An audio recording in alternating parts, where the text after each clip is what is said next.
Turns out I don't have just 2 new POP cases from Fractal, but I have 4. So first we have the POP 2 Air, but then there's the Vision. Honestly, I appreciate the double boxing and protective packaging, but also having these visual elements on the interior is something you don't see very often. Now, the new case here is the POP 2 Vision, which they've done a good job trying to redeem themselves because the POP 2 Air was kind of a disappointing launch in all regards. This happened a few months ago, and as you'll see why in just a moment. But the POP 2 Vision seems to be Fractal Design's entry into a budget dual chamber category, but with some configurations on the interior that makes it stand out for sure. The price point is definitely attractive, between $89 to $99, depending if you are going for the solid panel or the RGB. The top metal filter gets packaged separately inside the main box, so it doesn't shift around during shipment. This applies to both the Vision and the Air. And be careful when removing the front peel because this might happen. Honestly, it is so refreshing seeing solid side panels becoming a little bit more common because sometimes less is more, you know? Now, on the one hand, I appreciate some texture in the front panel, so it's not just completely flat, but I don't particularly like this texture. And the glass implementation here is a little strange. First of all, there's a color difference between the border on the glass panel versus the metal. And also we don't have the border at the front, so part of that frame is visible, but we have a border at the back and at the top, so it's a little bit inconsistent. Although I do appreciate that it is completely tint-free and can be locked with 2 thumb screws. Unfortunately, both of the USB ports are the slow 5 gigabits per second, and they run off the single USB 3 cable on the interior, so the USB-C port here is not the fast one, but at least you have one of each. For the RGB model, we do have a spare 5-volt connector built into our hub, so you can plug in the included fans and anything else that you might want to daisy chain into it. And we do have the 2 buttons that can cycle between different colors and effects. And I do like that the power button color matches to your color effect. So you don't have to connect this to the motherboard to get RGB working. That's a huge positive for me. And on the Vision RGB model, the cable is already daisy chained together, so all you have to do is plug it in. I do like this plastic front shroud that will guide airflow towards your graphics card, and it can be simply removed with a single screw. I do like how the front panel has this specific shroud for 120mm fans only. It's going to help with airflow delivery, but also is not going to spill too much of that RGB. You can see the front frame is also designed around 120mm fans only, but my complaint here is that the screws are mounted on the interior. So let's say accessing those bottom screws is going to be slightly more challenging instead of, you know, going from the other side. The SSD mount behind the motherboard tray is absolutely brilliant. These 4 plastic pegs that catch the SSD, it's not going anywhere, but no screws required. If you find them too pokey or don't need SSD storage, you can remove them. I always appreciate catching motherboard standoffs. We only have the single one in the middle here, but notice it doesn't have any screw threads. Also, the case does not have a single rubber grommet, and sometimes the rubbers are overrated, I know, but this might be a sign that this is more budget oriented than what I was expecting. I normally can appreciate the small details like this fabric piece with the Fractal logo, but it serves no other purpose aside from displaying it, because you remove the front panel like this. The 3 included fans is always nice to have. The only thing is that we don't have any exhaust, and these fans are not PWM. By default, they're not even daisy chained, so a 3-pin fan is definitely another cost-cutting solution here. And for the RGB fans, you have to deal with a 5-volt RGB connector. The good thing is that everything is daisy chainable, but there's just a lot of cables to deal with. I'm surprised to see this, but all 4 corners on all 4 of my cases are quite sharp, so if you're not careful, you could brush against this up in a kind of a nasty way and really gouge yourself. Seriously, why is it so sharp, man? And the overall user experience and the assembly process with the Air is perfectly fine. It's as basic as it gets. You can still do a 360 at the top. Just have to make sure your RAM is not super tall. Large graphics cards would fit. I do like this plastic shroud for GPU airflow, and you know, cables are perfectly fine. There's no rubber grommets, but when we look at the back, at first glance, this is a little bit scary, but fortunately, the side panel closes just fine. There's so much space behind here. Like, we have a few cable tie points below the SSDs, which is a little bit strange. Nothing directly around the cable cutouts. and we just have the two large Velcros on the side. So they're fine for doing basic work, but this could have been done better for sure. The thing is, you can definitely tell they wanted to improve the consistency factor with the Vision because the Pop 2 Air just kind of fell apart on many fronts. So number one, with the Vision, the border around the glass panel has the curvature and carries over to the right side ventilation pattern at the same time, which is a nice touch. The Vision now supports back connect motherboards, which the Pop 2 Air did not. We have a massive rubber grommet on the side of the motherboard with the Vision.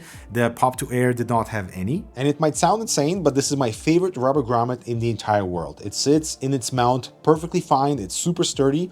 It allows the cables to exit in a discreet fashion, so without opening up everything here and revealing what's underneath. So this is very well done. Also, color uniformity on the white model is way more consistent. So like the perimeter is the same color of the exterior. Everything on the interior is the same color of white. And I do actually appreciate the accented gray rubber grommet. Once you look on the interior, I just love the consistency of that uniform floor and just the two cutouts for those 120mm fans that are included both at the bottom and on the side, that without needing to see ventilation pattern and like the metal mesh that is normally found there, it just makes the Vision really stand out. Plus the slight angle on that side intake is definitely going to help with just delivering the airflow directly for your graphics card without the air needing to bounce out too much. It is a little bit annoying. You can see the slight elevation where the mounting holes are located, both on the floor and on the side. The bottom dust filter is full metal mesh. It's easily removable to access those fans, and they are installed from the proper side, so you can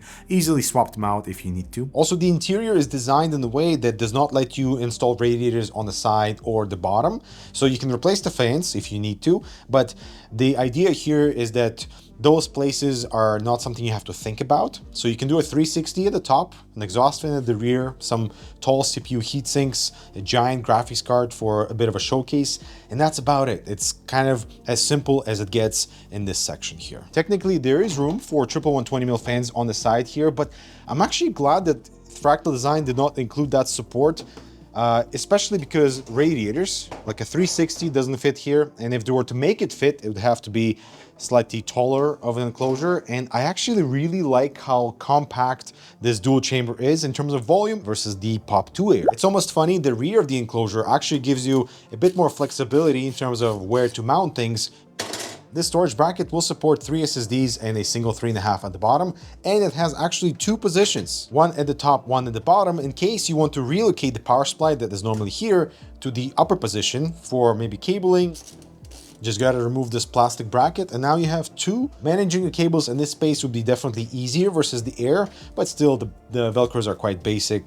You just have more space. Mounting anything at the top would be quite simple. It is just built into the frame. This stuff is not removable, but it doesn't need to be because you have all this access from the interior anyway, and it will support 360 or a nice 280 as well. For some reason, our PCIe brackets are not ventilated on the Vision, and we do have this combined triple one at the bottom, but the Pop 2 Air brackets are ventilated. The 4 included fans on the Vision are not PWM, so they are just your standard 3-pin connector. They're daisy chainable. The main thing is that the cases have good airflow potential, but the fans limit at how quiet the system can run at idle, especially because without PWM control, going into the lower RPM range on the fans becomes challenging. Now, as for temperatures and the whole cooling conversation, this is where things get a little bit interesting. So first, the Pop 2 Air performs better versus the original Pop Air in both the CPU and the GPU, and it's actually a respectable result despite not having PWM fans, and the fans are actually not loud at all. So running them at full speed around 1600 RPM,